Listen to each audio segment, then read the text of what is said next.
Kita harus akui bahwa peradaban Eropa, kita bicara secara umum ya, atau Barat lah sekarang jadinya ya, bahwa mereka maju, iya jelas, dan kita banyak tertinggal dalam banyak hal, iya harus kita akui, dan itu realita. Tapi kalau dikatakan bahwa kemajuan mereka itu terinspirasi dari Islam, saya kurang setuju ya dengan istilah terinspirasi. Jadi nggak terinspirasi dari Islam apa? Bukan. Terus? Jadi terinspirasi itu kayak tipis-tipis aja terinspirasi. Oke, gitu. orang mengamati, mengambil. Lebih ke semangat gitu.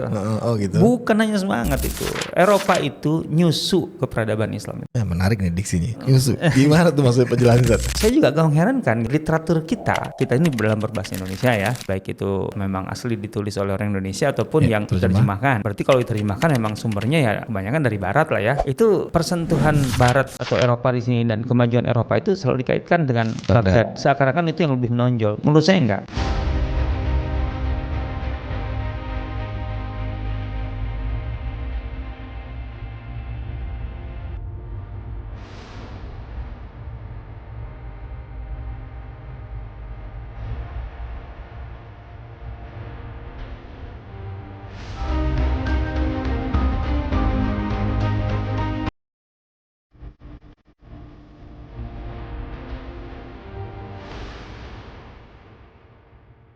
Assalamualaikum warahmatullahi wabarakatuh. Alhamdulillah wassalatu wassalamu ala rasulillah wa ala alihi wa ashabihi wa mawalah wa ba'd.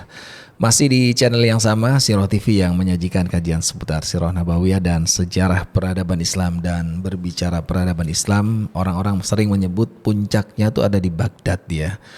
Dan itu bahkan menginspirasi Eropa sehingga menjadikan Eropa semaju dan ya semewah hari ini. Tapi kita juga pengen konfirmasi nih, sebenarnya seperti apa sih sejarah peradabannya yang bisa kita baca dari literatur bersama guru kita, Ustaz Asif Sobri. Assalamualaikum Ustaz. Assalamualaikum warahmatullahi wabarakatuh. Kapan terakhir ke Eropa Ustaz? Anda lihat Eropa Ustaz ya? Iya dong. Oke. Kapan terakhir ke Eropa? Spanyol, Portugal. Januari kemarin. Waduh, masih hangat ya. Baru masih ya dalam tahun inilah. Eropa menjadi puncak inspirasi bagi dunia hari ini mungkin Ustaz ya. Tapi juga disebut-sebut beberapa literatur menyebutkan ternyata mereka mendapat inspirasi itu dari Muslim dan spesifik di Baghdad. Gimana tanggapan antum Ustaz? Saya kurang setuju dengan istilah inspirasi. Di mananya? Soal Eropa nggak maju atau gimana? Oh bukan. Iya. Tapi kita sepakati lah ya bahwa Eropa kita kan nggak mungkin menolak gitu kalau siang itu matahari. Oke. Ada matahari kemudian kita menolak itu siang gitu. Oke. Iyalah, kita harus akui bahwa peradaban Eropa, kita bicara secara umum ya, atau Barat lah sekarang jadinya ya, karena Amerika ada dan sebagainya. Tapi Amerika kan sebenarnya dari Eropa kan, perpindahan kan, diawali Columbus itu. Bahwa mereka maju, iya jelas, gitu ya. Dan kita banyak tertinggal, artinya tertinggal dalam banyak hal, iya harus kita akui, gitu ya. Dan itu realita gitu ya. Tapi kalau dikatakan bahwa kemajuan mereka itu terinspirasi dari Islam, saya kurang setuju ya dengan istilah terinspirasi itu. Jadi nggak terinspirasi dari Islam apa? Bukan. Terus? Jadi bukan sekedar terinspirasi itu kayak tipis-tipis saja terinspirasi. Oke, gitu. orang mengamati, mengambil. Lebih ke semangat gitu. Oh gitu. Bukan hanya semangat itu. Eropa itu nyusu ke peradaban Islam itu. Menarik nih diksinya. Nyusu. Gimana tuh maksudnya penjelasan Zat? Nyusu ya. Mereka menginduk benar-benar. Sekarang gini, kan mereka mengakui bahwa peralihan kondisi di Eropa itu mereka sebut dengan istilah Renaissance lah, gitu, atau Enlightenment lah, gitu ya. Enlightenment itu kan intinya pencerahan. Gitu. Jadi pencerahan itu kan berarti intinya dari gelap ke terang kan lah gitu. Sekarang pertanyaannya, cahayanya emang dari mana? Nah itu dulu, cahayanya dari mana nih? Gitu. Emang cahayanya dari mereka juga gitu loh? Ya enggak, artinya cahaya itu dari luar itu sebenarnya, mau tidak mau, bukan dari mereka. Mereka bukan gelap tadinya. Karena kemudian ada cahaya gitu ya, yang menerangi mereka, yang mengusir kegelapan mereka gitu loh. Saya secara langsung itu mengakui ada unsur luar gitu loh, bukan dari dalam. Dan itu enggak setipis katakanlah dengan kata inspirasi gitu loh. Jadi menyusui. Ya sebenarnya menurut saya judul buku seorang orientalis Jerman ya, Siegfried Hunke itu kan sudah mewakili di situ. Kan dia menulis buku dalam yang terkenal kalau nggak salah diterjemahkan ke 60 bahasa kalau nggak saya. Saya punya edisi Arabnya. Edisi Arabnya itu Syamsul Arab Tastu 'alal Gharb gitu. Matahari Arab menyinari Barat. Nah, Arab matahari Islam maksudnya. Maksudnya Islam gitu. Sebenarnya kalau tidak salah judul aslinya kan bahasa Jerman. Kemudian terjemahkan ke dalam bahasa Inggris. Itu kurang lebih sama gitu. Kalau diterjemahkan ke dalam bahasa Indonesia dari bahasa Inggrisnya aja Allah Sun over Occident. Jadi matahari Allah sebenarnya gitu. Jadi bukan juga janggut Arab matahari Allah gitu kan. Kan lebih universal ketimbang Arab. Arab itu kan lebih ke suku bangsa kan jadinya. Itu menyinari Barat kan gitu. Ya sebenarnya itu menurut saya judul yang jujur dong. Gitu loh. Bahwa memang mereka itu tidak tumbuh dari dalam begitu saja dari sendiri gitu ya. Tapi mending ada dari luar gitu. Ya. Dari luar. Dan sifatnya tadi itu bukan sekedar terinspirasi itu, enggak, itu mereka menyusu gitu dalam kenyataannya gitu ya, dalam faktanya. Kenapa? Karena bagaimana kemudian Eropa pada saat itu itu kemudian muncul menjadi suatu kekuatan baru itu kan. Itu kan karena mendapatkan suplai materi itu dari kaum muslimin secara langsung. Nah ini yang harus menurut saya sisi detail yang kurang mendapat perhatian, bagaimana prosesnya gitu, sehingga bahasa yang tepat itu apa gitu, bukan inspirasi gitu, mau menyusu gitu loh. Menarik, ini butuh didetailkan Ustaz. Oke, kalau kita sepakat gila ya, bukan inspirasi tadi, menyusu, tapi menyusunya kemana? Baghdad atau kan Islam ya luar biasa ya, mercusuarnya di mana-mana tuh ya Ustaz. Walaupun benar juga nggak sih puncaknya itu di Baghdad begitu? Ya nggak salah. Dan otomatis mereka juga akhirnya menyusunya tadi itu ke Baghdad. Nggak mesti begitu. Nggak mesti begitu gitu. Bahwa Baghdad menjadi salah satu puncak gitu ya, atau mercusuar dari pencapaian peradaban Islam ya betul. Tapi kan bukan hanya Baghdad. Kan gitu ya, bukan hanya Baghdad kan. Sebenarnya Baghdad, kemudian Mesir gitu ya.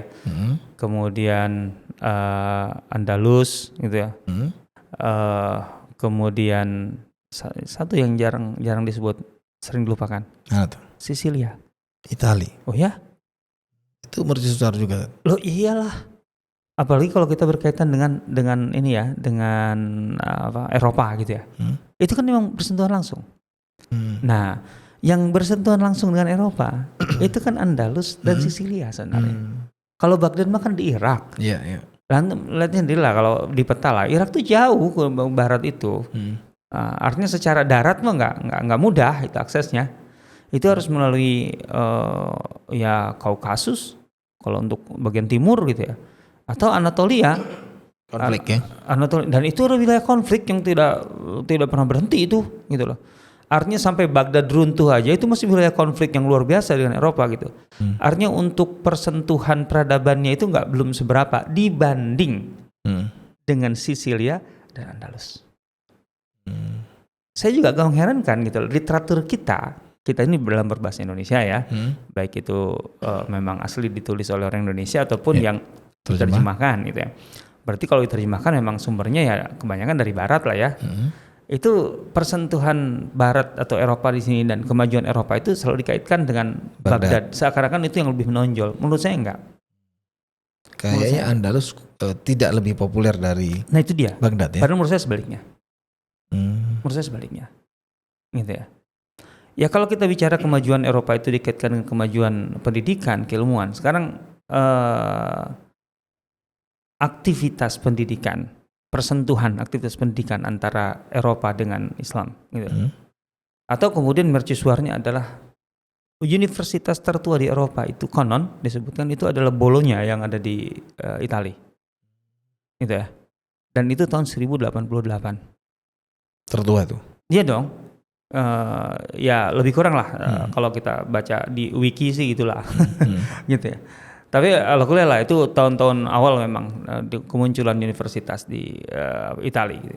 Nah, Bologna itu dan di tahun itu sangat dekat gitu dengan Sisilia.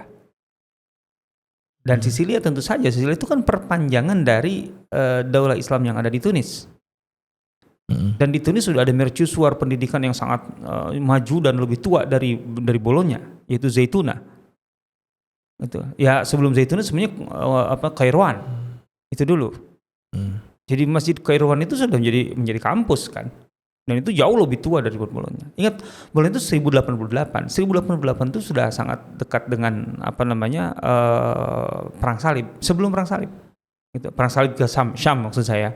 Sebenarnya semuanya perang salib itu. Hubungan perangnya atau militernya antara wilayah Islam dengan wilayah Eropa itu perang salib semua. Mau yang di Syam, mau yang di Sisilia, mau yang di Andalus, semuanya perang salib sebenarnya. Ya, karena memang jelas tetap komandonya tetap ada di di Roma kan gitu.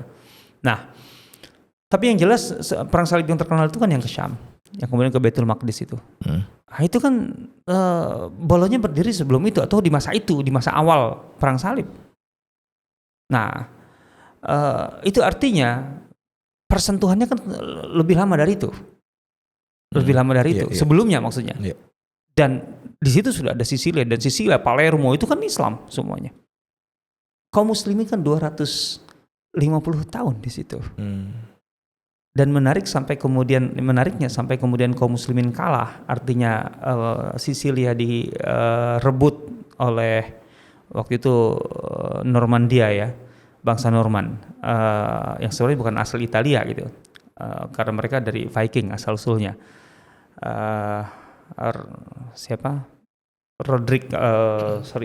Roger gitu, Raja Roger itu kan tetap sebenarnya aspek pendidikan, aspek pertanian, aspek terutama pertanian gitu, itu masih kaum muslimin yang sangat berpengaruh di Sisilia. Sehingga kemudian Al-Idrisi itu kan menciptakan peta bola dunia itu. Itu kan ya global itu kan di Sisilia. Setelah Sisilia jatuh ke tangan Normandia. Jadi masih dihargai kaum muslimin secara keilmuan. Itu di situ. Di bawah Raja Roger II. Jadi bukan penguasa muslim waktu Al-Idrisi buat global itu. Di Sisilia itu. Nah, artinya ini jelas ada pengaruh terhadap peralihan peradaban itu gitu. Dan kemudian universitas pertamanya adalah Bologna ya. Oke, universitas, tapi kalau aktivitas pendidikan jauh sebelum itu, kurang lebih 150 tahun sebelum itu gitu. Saya menarik ada penelitian dari Dr. Abdurrahman Ali Al-Haji rahimahullah gitu ya. Beliau meneliti tentang Andalus sekitar 50 tahun. Dan disertasinya tentang dokumen-dokumen diplomasi antara Eropa dengan Cordoba, gitu ya. Terutama di masa puncak Abdurrahman An-Nasir dan Al-Hakam Mustansir, itu tahun 900-an Masehi. Berarti kan 150 tahunan kurang lebih sebelum Bologna lahir gitu ya. Nah, itu diantaranya menarik. Dr. Abdurrahman Al-Haji itu menyatakan bahwa ada surat-surat dari kerajaan Inggris, artinya dari Raja Inggris, yang memohon kepada Khalifah Cordoba, entah itu Abdurrahman An-Nasir atau Al-Hakam Mustansir, saya tidak pasti di situ. Intinya meminta beberapa pangeran, prince dari Inggris, putra dan keluarga kerajaan, gitu, itu untuk diterima di Universitas di Cordoba. Raja Inggris memohon, Ustaz? Iya. Ini yang untuk sebut menyusul kah? Lah itu makanya saya bilang itu bukan inspirasi, karena memang Abdurrahman An-Nasir itu kan khalifah Cordoba yang betul-betul memiliki pendekatan diplomasi yang sangat elegan. Jadi di satu sisi dia kuat semua sisi, maksudnya dia kuat secara militer. Jadi militernya ditakuti. Sampai menurut Siegfried Hunke itu ada keterangan dari dutanya Kaisar Otto Jerman yang mengakui bahwa militer Andalus itu terkuat di dunia pada masanya, gitu loh, mengakui itu. Nah, jadi di satu sisi secara militer kuat, secara ekonomi juga makmur, gitu loh, makmur. Fasilitas publik sangat terbuka, tapi hubungan diplomasinya dengan Eropa itu terbuka.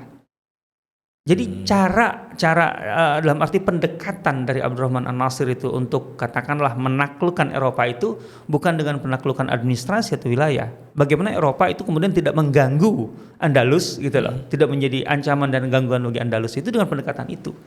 Sehingga kemudian siapapun yang mau berobat ke Andalus silakan berobat gratis. Siapapun yang mau belajar apapun itu datang gratis, gitu loh, diterima. Dan itu di wilayah Andalus secara umum, gitu loh, bukan hanya di Cordoba, tapi tentu saja yang nomor satunya kan Cordoba, kan pasti kan gitu.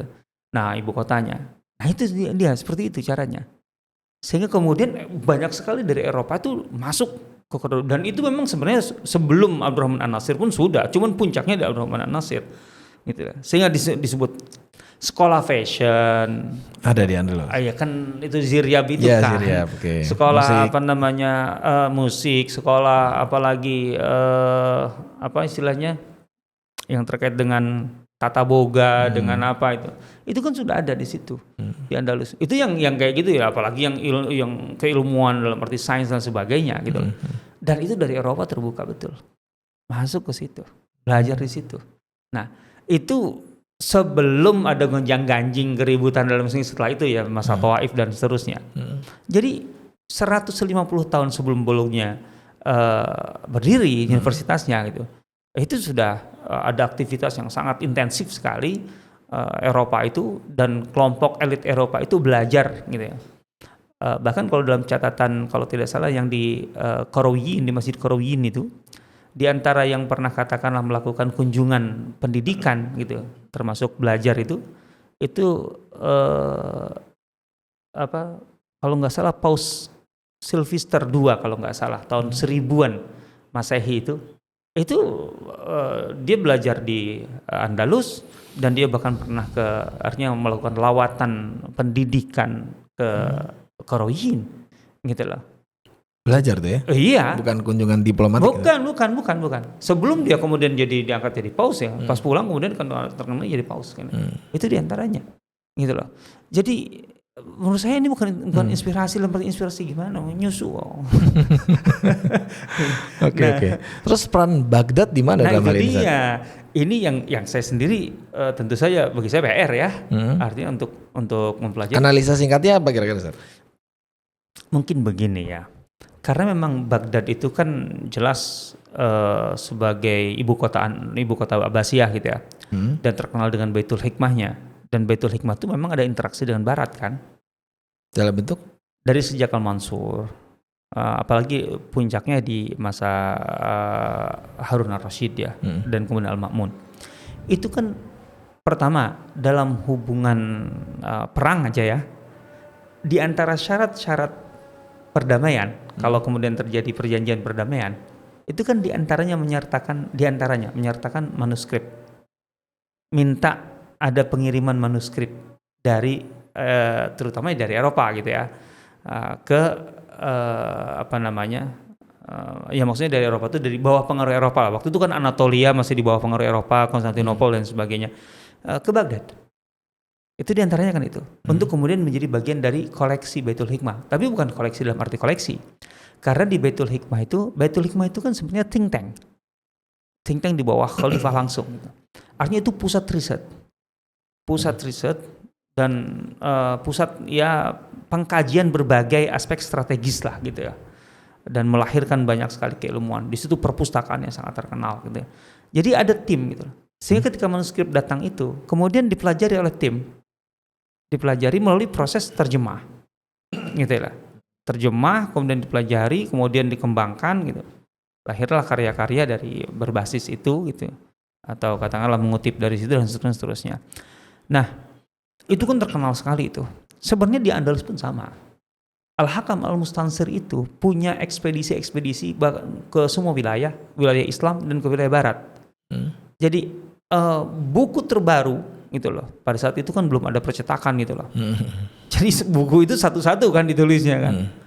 Itu bisa jadi penulisnya orang di timur, tapi bukunya terbitnya di barat. Saya lupa salah satu buku tuh ada terkenal sih. Jadi penulisnya itu Al-Asbahani. Itu dibayar oleh Al-Hakam Al-Mustansir dari Cordoba dibayar 1.000 dinar agar buku jadi naskah pertamanya itu terbitnya di Cordoba. 1.000 dinar, 8 miliar. Satu buku. Oh ya, penulis zaman itu penulis happy lah. Gak kayak sekarang. Seperti itu gitu lah. Nah, tapi itu memang tradisi itu lebih dulu Baghdad. Gitu. Nah, jadi dalam perang. Begitu juga dalam ekspedisi-ekspedisi. Jadi ada ekspedisi yang dibiayai untuk mencari manuskrip itu ada. Dan memang ada kemudian katakanlah divisi atau biro penerjemahan. Di Baitul Hikmah itu ada. Ada penerjemah-penerjemahnya itu. Banyak penerjemahnya itu. Di antaranya Hanin bin Ishaq dan lain-lain itu. Nah, ala kulli hal dari situlah kemudian kan berkembang luar biasa tuh. Akan tetapi kalau bicara persentuhan dengan Eropa, Baghdad itu dari segala lokasi. Dalam arti ini, dari Baghdad ke Eropa. Kalau tadi kan dari Eropa ke Baghdad diterjemahkan. Nah, sekarang kemudian bagaimana setelah diolah menjadi produk-produk dalam arti kemajuan umat Islam, itu bagaimana diekspor ke Barat, itulah ekspor ke Eropa.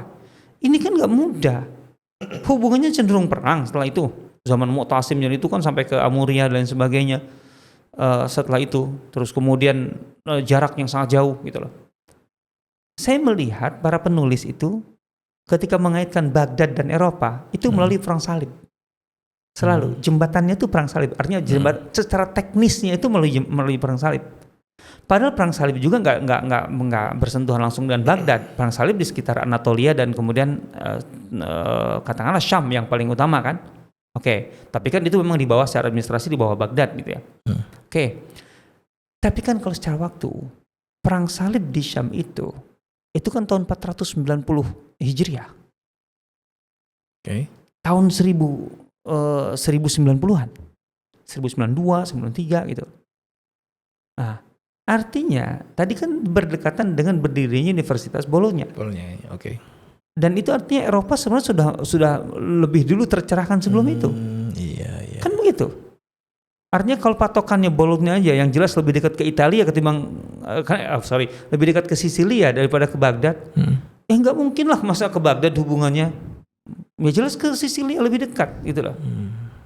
Nah, sehingga perang salib itu sebenarnya katakanlah itu bukan jembatan pertama yang menghubungkan antara Baghdad Islam, peradaban Islam dengan Eropa. Di mana di situ selalu dikaitkan dengan Baghdad itu dari situ. Seharusnya ya dari Sisilia atau bahkan dari Andalus. Yang jauh lebih dulu ada fakta-fakta tadi lebih dulu sebelum itu. Puncak Andalus di masa Abdurrahman An-Nasir itu aja sudah 150 tahun sebelum perang salib di Syam. Padahal hubungan dengan Andalus dimulai jauh sebelum itu, sebelum Abdurrahman An-Nasir. Kan gitu.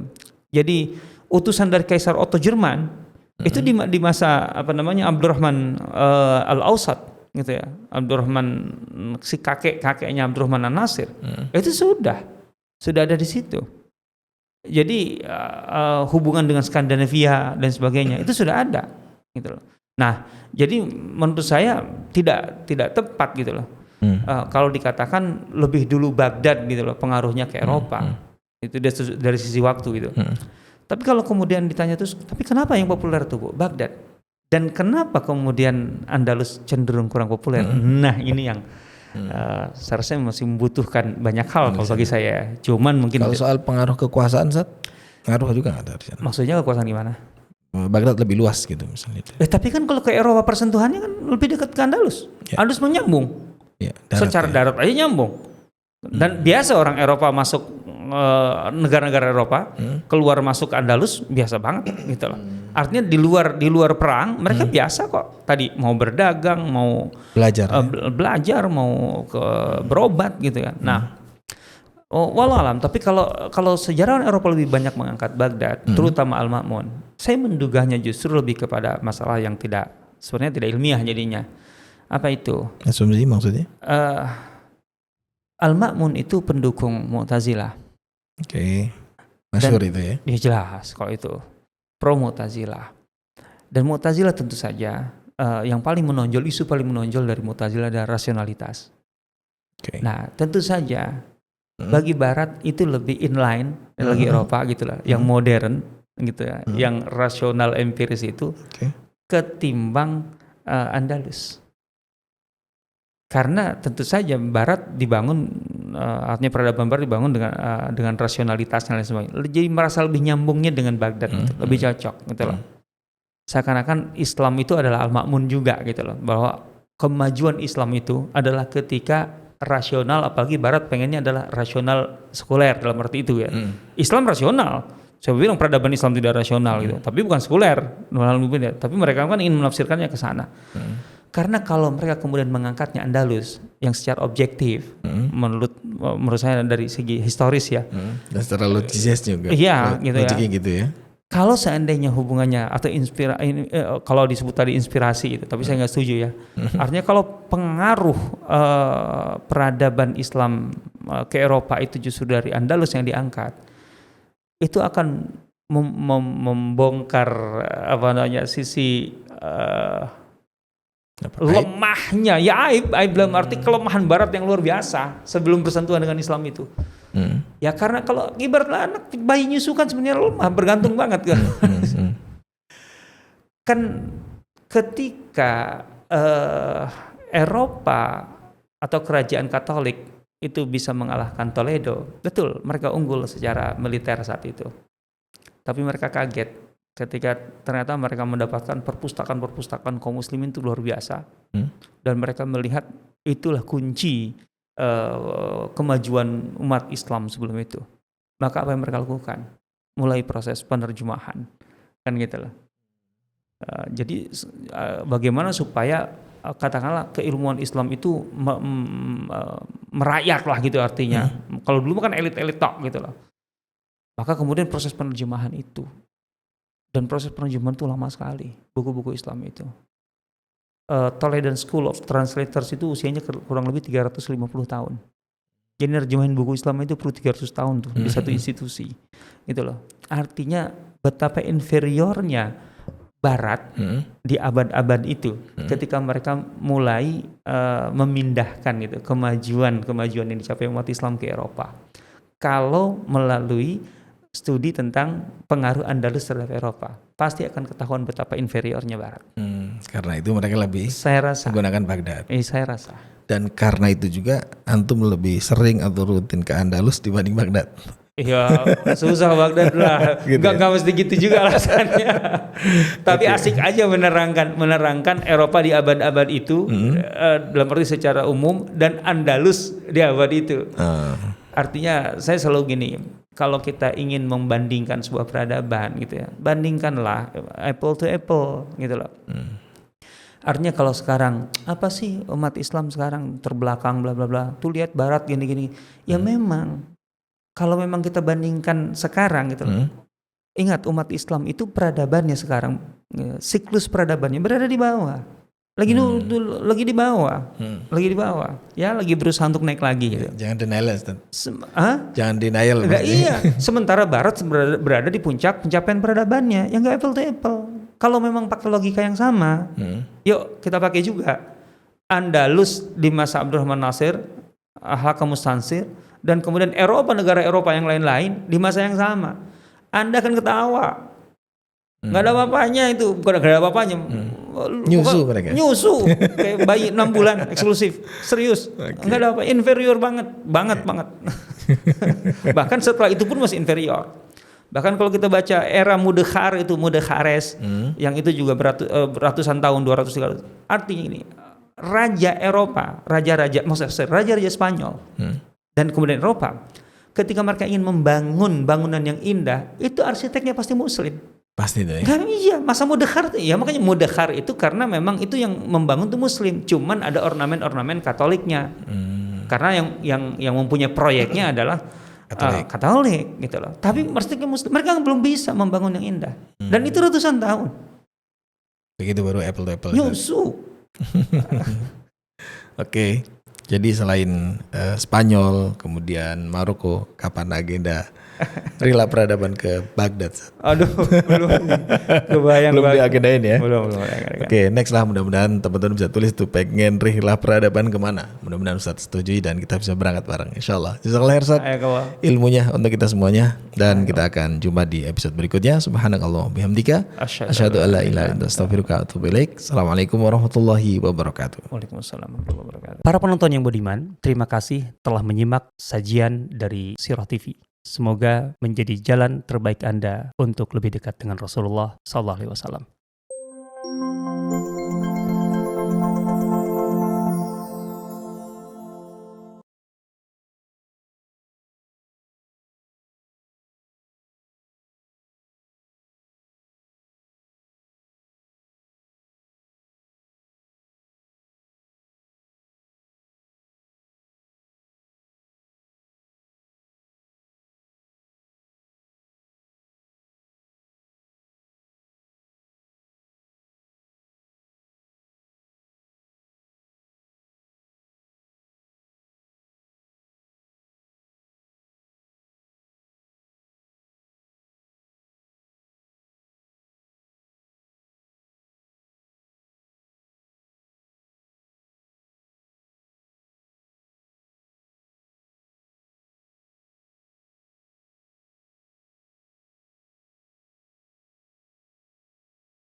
Kita harus akui bahwa peradaban Eropa, kita bicara secara umum ya, atau Barat lah sekarang jadinya ya, karena Amerika ada dan lain sebagainya. Tapi Amerika kan sebenarnya dari Eropa kan, perpindahan. Bahwa mereka maju iya jelas, dan kita banyak tertinggal dalam banyak hal, iya harus kita akui, dan itu realita. Tapi kalau dikatakan bahwa kemajuan mereka itu terinspirasi dari Islam, saya kurang setuju ya dengan istilah terinspirasi itu. Jadi nggak terinspirasi dari Islam apa? Bukan. Terus? Jadi terinspirasi itu kayak tipis-tipis aja terinspirasi. Oke, gitu. Orang mengamati, mengambil. Lebih ke semangat gitu. Oh gitu. Bukan hanya semangat itu. Eropa itu nyusu ke peradaban Islam. Menarik nih diksinya. Nyusu. Gimana tuh maksudnya penjelasan Zat?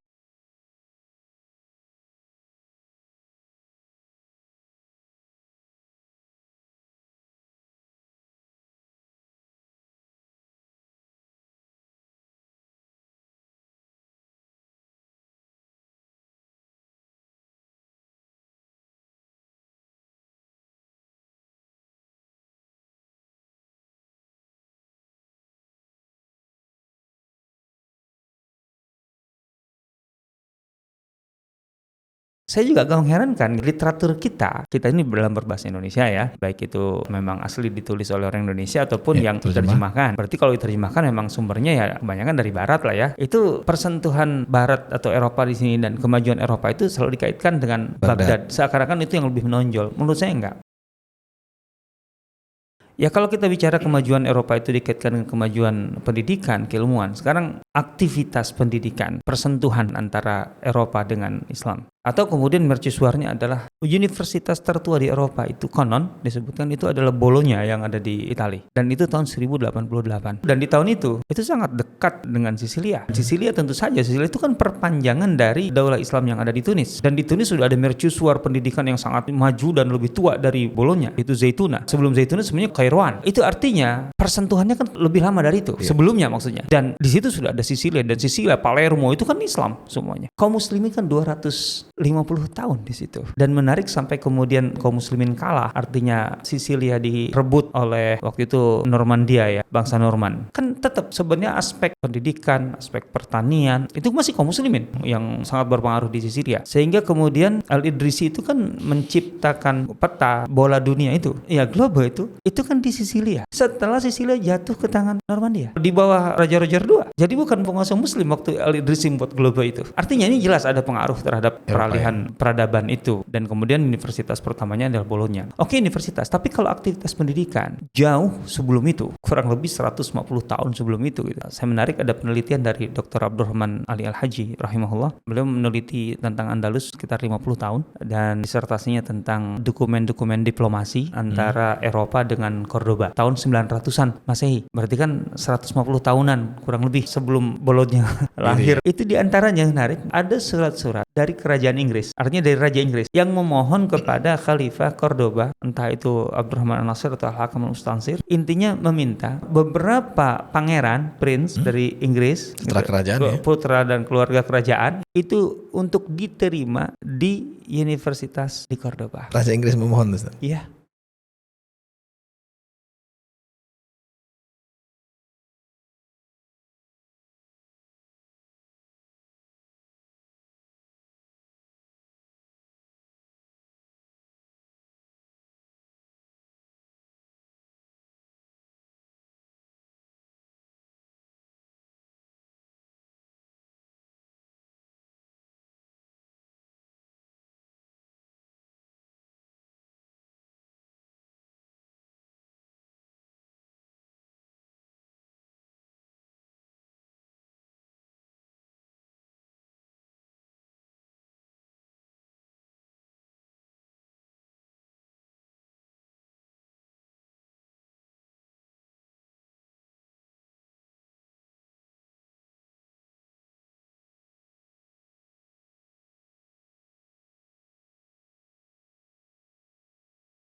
Saya selalu gini, kalau kita ingin membandingkan sebuah peradaban, bandingkanlah apple to apple.